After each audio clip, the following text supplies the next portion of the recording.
Welcome back to our weekly Global Economic Update. This is your one-stop source for the latest developments in the global economy.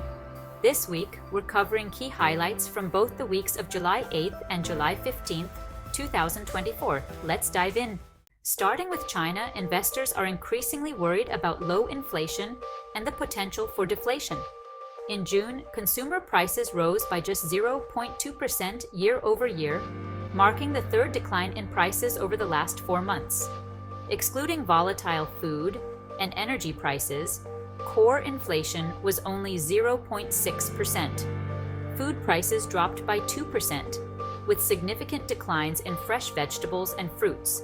However, clothing and healthcare costs rose by 1.5%.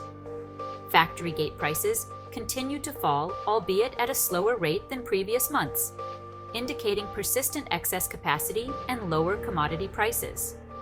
The primary issue here is weak domestic demand. The ongoing crisis in the residential property market has reduced property prices and perceived wealth, stifling consumer spending. The job market remains weak, and private sector investment is stagnant. High household savings also indicate uncertainty about the economic environment. In contrast, China has leaned on exports to fuel economic growth, particularly in information technology and clean energy sectors. However, international backlash against perceived unfair subsidies has hurt export potential. Notably, exports of electric vehicles fell by 13.2% from May to June. To counter these issues, the Chinese government has implemented modest subsidies for home construction and minor interest rate cuts. But analysts believe more robust actions, such as enhancing the social safety net and boosting fiscal spending, are necessary to stimulate domestic demand and prevent deflation.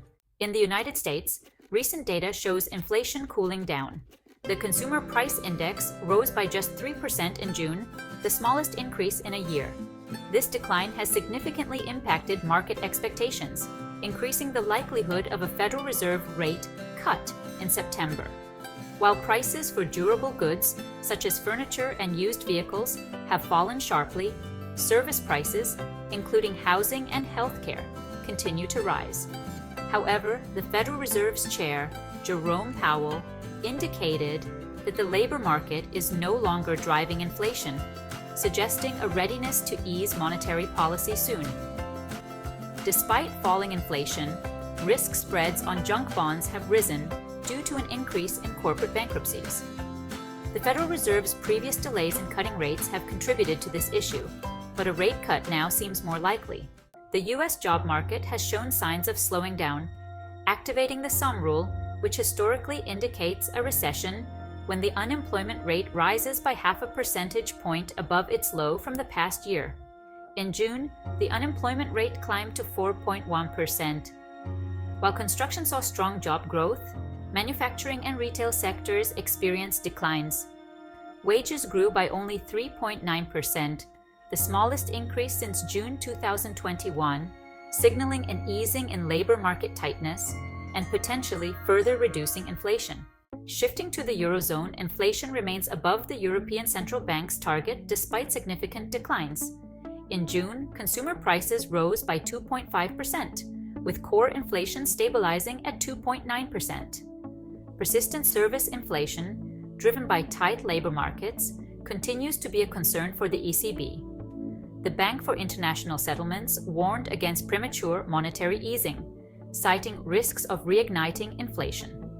Meanwhile, global manufacturing has shown modest growth, with the latest PMIs indicating a slight expansion in activity. In summary, the global economic landscape is a mix of slowing inflation, uncertain labor markets, and modest manufacturing growth. Policymakers worldwide face the delicate task of balancing monetary policy to sustain growth while curbing inflation. Thank you for joining us on this global economic update. Don't forget to like, subscribe, and hit the bell icon for more weekly updates. Until next time, stay informed and stay ahead.